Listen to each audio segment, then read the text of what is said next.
Hey you, it's Jess here and welcome back to my channel. Today I am doing something a bit different, a sort of bonus plan with me, but we are using this old Scribble Prints Co kit. I can't remember what it was called now. Oops.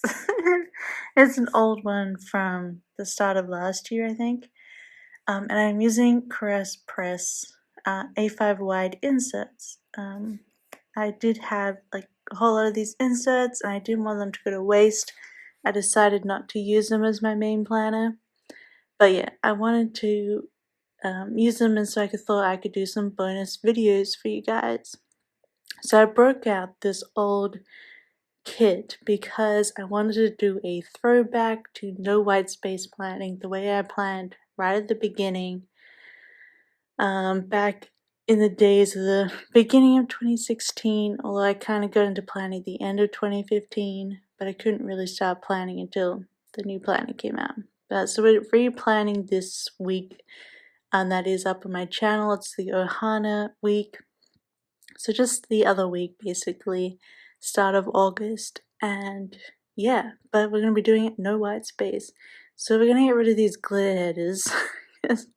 They're not being used. We're going to be using the full heart checklist and the today to do little things, which obviously aren't in the kits anymore, which is why I broke out an old one. But I don't know, I thought maybe you want to reminisce about those times, or if you weren't around in the planning community then, you can see how we used to do it old school. Didn't have date dots, so writing in the date numbers.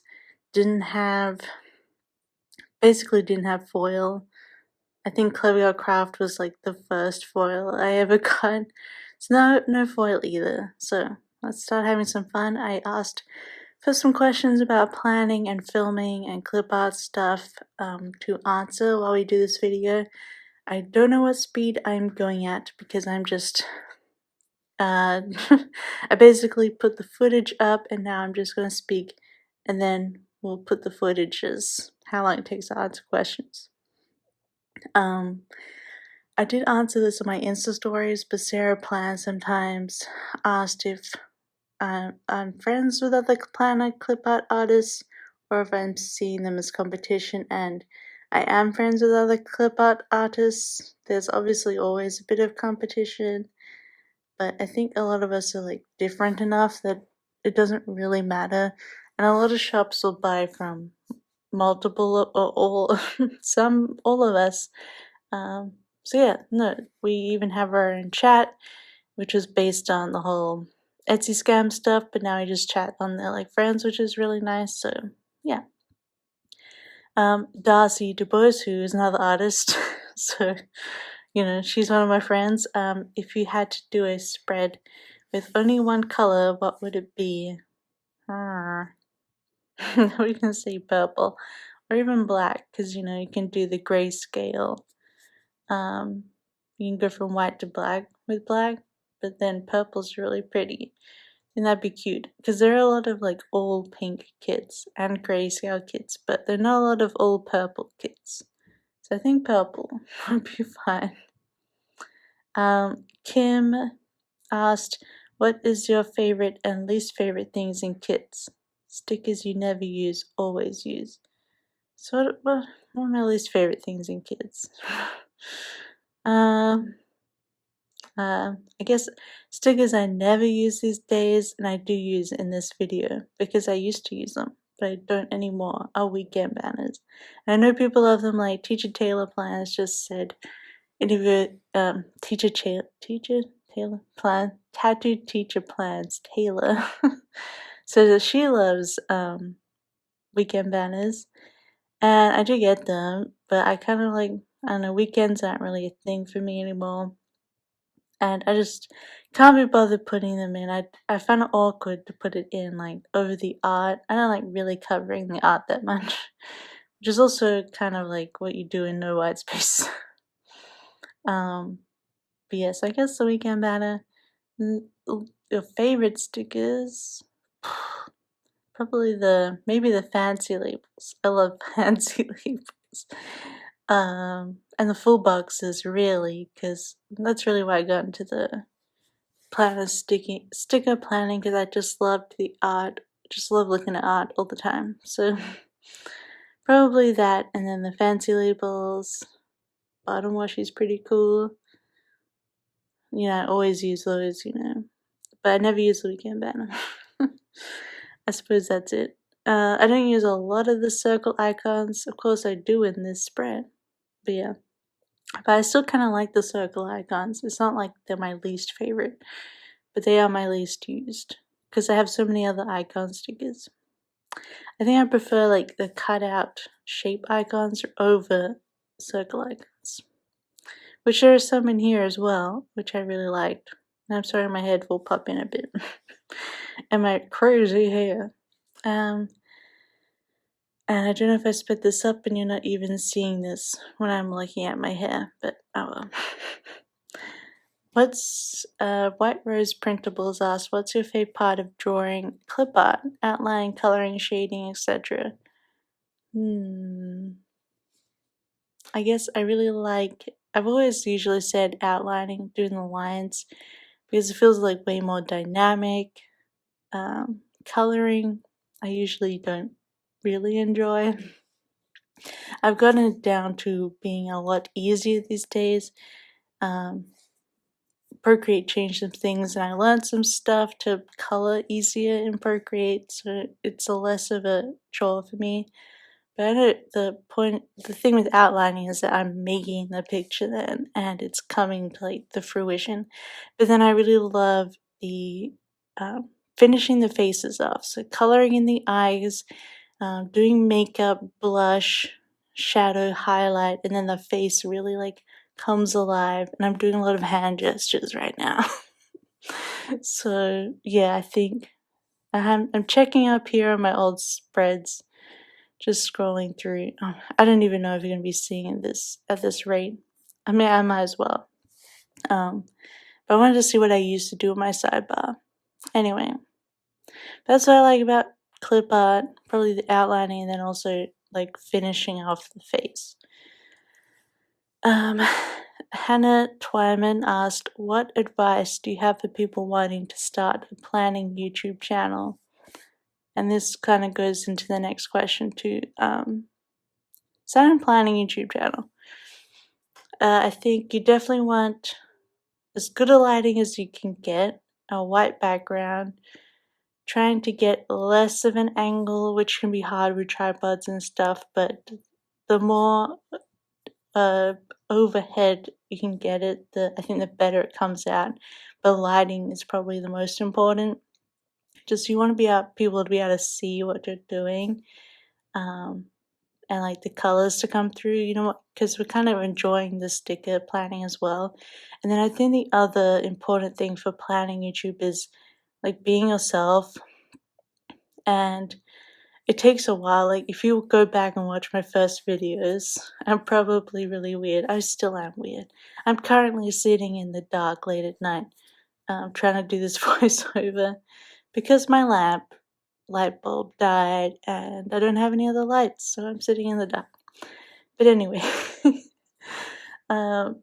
it's really like part of it is watching stickers go down, and the other part is just getting to know someone, connecting with people. You want to talk like you're just talking to a person. I just sort of talk as like my brain dribbles out. But it's about connecting with people, I think, which is an important part of the experience. I think just trying to work on sort of a more of a natural way of speaking. I think we all have a YouTube voice, but but don't be afraid to like. I know it's hard. You don't want to put yourself out there, but that's kind of what planning is. Like you're showing all of your life in your planner. You might as well be yourself in your videos. And when you're doing hauls, you really don't have to explain what every single sticker on a sheet is. That's one of my biggest pet peeves. I'm sitting there listening for 10 minutes of like, and here's a part checklist, and here's a movie monkey, and here's a lull, and a canceled, and a rescheduled. And I'm like, I think I get it. Because I think when you watch hauls, you mostly watch it like Whereas with Plan With Me's, maybe you'll look down and just listen to it, which is why I think talking personally is a lot better. I mean, yeah, I just like listening to people talk and putting stickers down. So you want to be able to see it, you want to be able to hear something personal, which means you don't always have to talk about the sticker you're putting down. Talk about your plans, talk about your future plans, so stuff like that. That's just my general advice to a planning YouTube channel. And then just lovey-dovey asked filming essentials, camera, PC, editing software, music, anything you reach for. A long time I struggled with music, like really struggled. It's so hard to do music when you're monetized. Obviously at the beginning you won't be, but still you don't really want to put copyrighted material. So I highly recommend epidemicsound.com. They're mentioned in my description. It's just you subscribe to them. I think it's like $15 a month. It's worth it once you're really getting into your videos. Before that, I would just say YouTube Music Library. But then when you're really getting into it and you're using a lot of music, Epidemic Sound is like copyright-free music that is mostly has good production, and you can find a lot of cool stuff on there. And you can also find like things for other kinds of production. So I don't know. So that's a really good place to find music, and they're probably the best for the musicians as well because they pay for the music outright. Like they pay for the music from the artist, and then they put them on Spotify and they share them, and they're really good for musicians that I've seen from what I've researched. Camera, a lot of people just use their phones. Like the new iPhones are pretty dang good.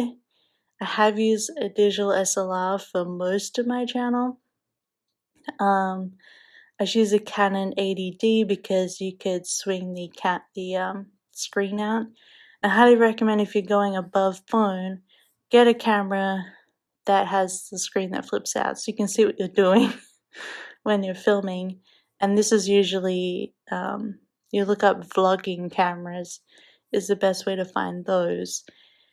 And I've recently switched back to a point and shoot because, well, first my 80D is getting a bit old. I think it's like 3 years old now. And, you know, using it consistently for 3 years, like more than once a week. And then on the other hand, I got a new tripod-y thing. It's actually a multi-mount from Elgato. So it's like a single arm that sticks out, and I can make it stick across the desk so I can film directly downwards. And the DSLR was just a bit heavy for it. I didn't feel like it really worked on it, but I really like not having a gigantic tripod anymore.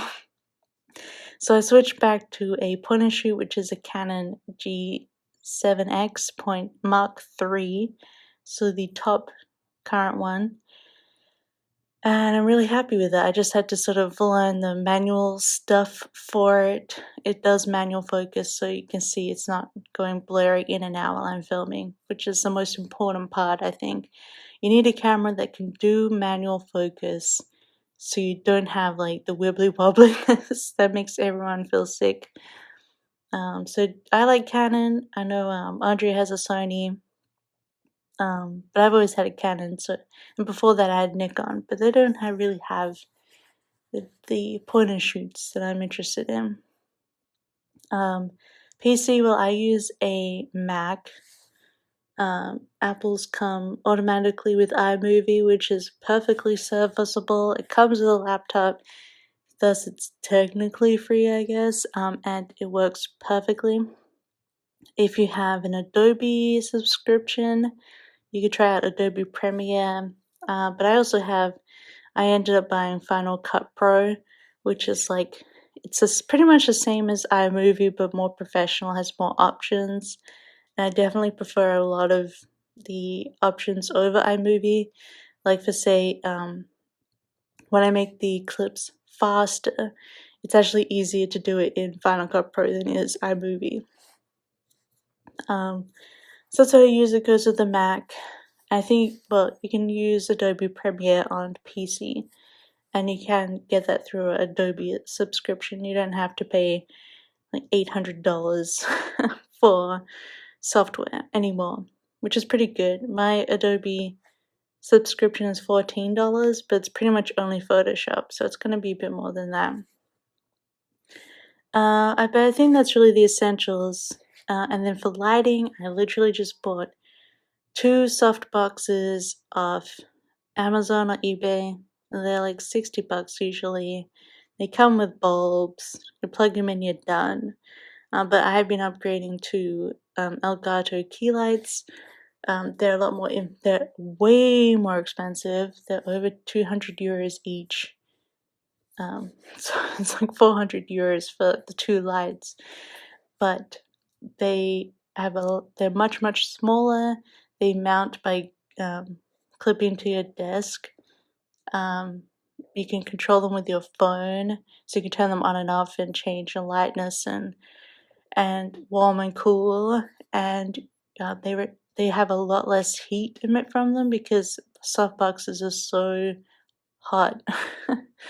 The hot soft boxes. So that's why I've been upgrading.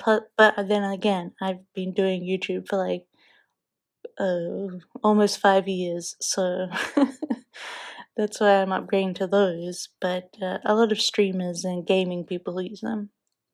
But yeah, soft boxes I think are worth investing in, especially when winter comes around. It's, here I have to have lights, otherwise you're not going to get any videos from me all of winter. I got a couple other questions from Just Lovey Dovey. So she also asked, I might have missed this, but what's your favorite AE cloud cover? My favorite RSL cloud is definitely Lilac Daydream. So happy I have her. She's so beautiful. She kind of feels like better than my cream puff. That could be because cream puff was from the first release and they've been like refined or something, but I love my Lilac Daydream. She is my favorite. And they also asked, do you see yourself decorative planning in 10 years if shops still exist? And I'll be honest, this question gave me a bit of existential dread because I was like, my job hangs on this kind of thing. It'd be nice. I've been doing it for like 5 years, as I said, and this is probably the longest time that I've had a hobby, and I don't feel discouraged from it. I'm very much enjoying my hobby. So I'd like to. It keeps me organized. I'm obviously invested in the community, so it'd be awesome if it continues. I suppose we just have to sort of change and adapt as things change, and I'd hope maybe 10 years would be nice to continue with, but we'll see. I guess I might one day have to get a real job, but we'll see. What else do we have here? She also asked, favorite shops for different stuff: stickers, characters, foil, icons. So foil, stickers, my basic ones are like Scribble Prints Co for kids. They just work for me. They worked for me before I started working for Scribble Prints Co. So before you think that I always loved Scribble Prints Co. She was the second kit shop I ever bought from. I bought a Caress Press kit before SPC, but it was like the April colors from the old Erin Condren. Like Celestial. Of course I had to buy them. I gave in. And then I was like, well, I'm subscribing to SPC now. But SPC for kits, different type of foil, obviously SPC, but also like Clever Gal Crafts and Letters to Apollo and Rose Colored Days, and oh my god, it's endless. I could be going through the whole video. Icons, Smart Small with Love, Fox and Cactus, Crafts by Dowie. I really love Less Than Misfit right now. They're gonna look so good in all my Halloween spreads. I know it's, we could talk forever, but I pretty much am down to just my favorite shops these days. So what I haul is my favorite. There's some more here. Got 14 minutes left, so I think we're gonna have this whole video done. And hope you guys are enjoying this no wide space spread. Look at it. You put the boxes in the washi. You use way more like headers and little things, but you use way less boxes. Put way less stuff like in it. It's more everything's in the checklist. Which can be good sometimes. Alright, so Spark Planner Life asked, do you pull in other colors or just stick to the colors from the sticker kits? Most of the time I just stick to the colors. Sometimes, like functional wise, I kind of just stick to the kit. Sometimes I'll bring in some marble multicolor because that goes with everything. I did bring in some red into my Ohana spread because red is still a big color in Lilo and Stitch, so I thought it still went with the art. So sometimes I do like in icons, but not so much functional. It really depends. Lara plan stuff. What is your oldest spread? My oldest spread was when I started my first life planner at the very beginning of 2016. So it's the first week of 2016. It was New Year's week. I think it included like the 31st first in it. And I made the stickers myself on paper that I bought from like the local office shop. It was an Avery Labels, which did not age well. I can't show you because I don't think I put a picture of that on my planner Instagram. That was before I had a planner Instagram. And also because my planners are back in, my old ones are back in Australia, I think. But I really loved the New Year's Eve like mini sheet that SBC did back then. That's how old it was. It wasn't like a proper kit. So I kind of like ripped Andrea off. That's how I looked at a graphic, and then I kind of graphics that she did, and I kind of just made my own with free clip arts and like putting stuff together. And it was like a black, pink, gold, white kind of thing. And yeah, that was my first spread. My oldest spread was 2016 New Year's Eve. So pretty nuts. Yeah, I thought it was pretty awesome. And I also hand cut all those stickers. I didn't have a silhouette then. So I had a ruler and a blade, and yeah, it was a whole thing back then. I was very crafty.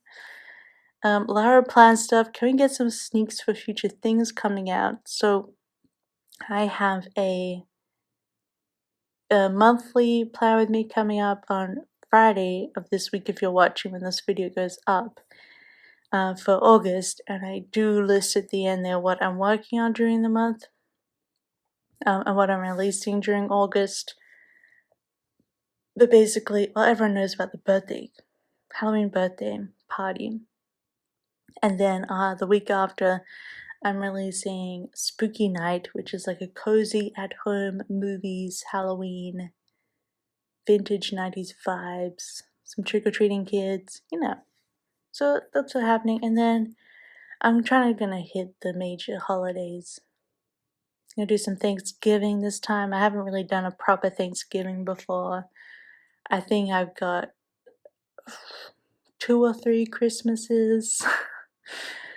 I have a really awesome Valentine's Day idea with an LGBTQ plus add-on.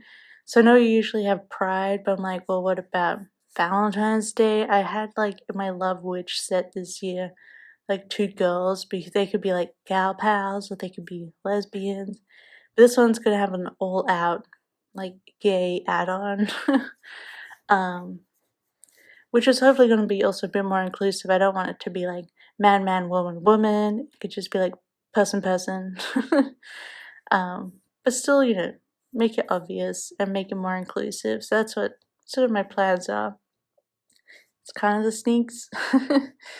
I don't really have sneaks above that because I haven't drawn them yet. Rachel Sharpie asked, where do you get your inspo from? Have you always been talented at drawing? There's always this thing about talent. It's just like drawing is mostly practice. I mean, I guess I had more interest in drawing than others, and probably have worked on how to draw better than others who weren't really interested in it. I've always done art and I always loved art. But I was never like the best. I've always had people outrank me at every turn. I always feel like a bit of a underdog sometimes, but it's kind of it's just, personal pettiness. That's just odd. I suppose I'm talented, but a lot more than you can't just have talent, you have to actually work on top of that. So I've always tried to do that, work on it, try new things, practice. And where I get from an inspo from, sort of like talking to people, figuring out like ideas, getting ideas from other people, watching stuff, reading stuff, looking at Pinterest, looking at Instagram, looking at Tumblr, just all sorts of things. Like say the Tarzan kit. I was like, oh, I need to do a summer kit. Well, people really love plants right now. A lot of the plants are very ferny, very tropical. It makes me think of like lush jungle. People love Disney. I love Disney. What's a film no one's done yet? Well, the time that I released Tarzan, no one else had done Tarzan before, and I was like, Tarzan. I can imagine all the plots and like a modern day Tarzan, like book people. She's this artist, kind of researcher, and they're into their plants and stuff, and maybe zoo things. So that's how the Tarzan kit was kind of built. Of course, now there's other Tarzan kits. But that's how I built up and sort of found the inspiration. You can kind of see what's happening around you, which really like feeds into one girl on camera asked, do you follow trends or do you have your own unique style? And I think with my drawing, I mean, never gonna have a unique style, but I don't feel like I really follow trends with drawing. Just because when I started, the trend was like really stylized fashion, like Bloomsicle and Holly Nichols and stuff, which is also great. But I just wasn't interested in drawing like that. So I kind of did my own thing. But there are trends, obviously, you want to follow. And they just come around, like leopard print and stuff. But I try to do my own unique take on stuff. A lot of my art is inspired by like more indie artists and like illustrators and comic book artists. Sophie Campbell is probably my main influence of all time. She started her graphic novel Wet Moon back in 2003, and I followed her in DeviantArt and stuff like that. So definitely Sophie Campbell, love her. That's where a lot of my style comes from, I think. Come to the end, we'll get a couple more questions. Letters to Apollo also asked, where do you get your inspiration for your clip art sets? And we kind of went over that and the process. Same with Ohana, it's the same thing. It's like, I really love Lilo and Stitch, but I don't want to just draw Lilo and Stitch. I love the beach. Beach is good for summer. Hawaii, I've never done. I love Hawaii, that's a Lilo and Stitch, blah, blah, blah. Otherwise, it's trolling Pinterest a lot. And I'll just be like, oh, that's a cool image. I'll save it and I'll go back and like, well, what can I add to this? Then a lot of the ideas is like Halloween. Well, my birthday is in Halloween, so I want a party kit.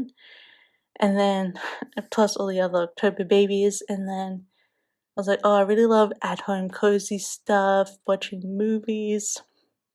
What does that make me think of? Like candy and jumpers, or as Americans say, sweaters or sweatshirts, blankets, 90s cool stuff. Yeah, that's how I kind of build it up. And then Meg Loves to Plan asked, how did you decide on Finland? So this is a bit more personal. On Finland, and do you see yourself putting down roots there? So Finland moving was because Locke applied for a postdoctorate here and a few other places. There was a place in Italy. Can't remember where else. But the main one was here in Finland, and they got it, so we moved to Finland. But before that, the first time we went to Finland was 2011, and we've been there about 4 or 5 times since then, before we moved.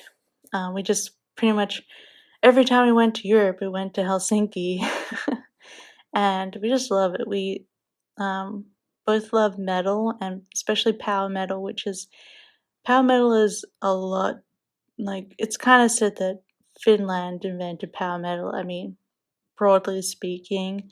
So there's a lot of Finnish bands that were in power metal, like Sonata Arctica, that we were really into. Like look, suggested Sonata to me and I became obsessed.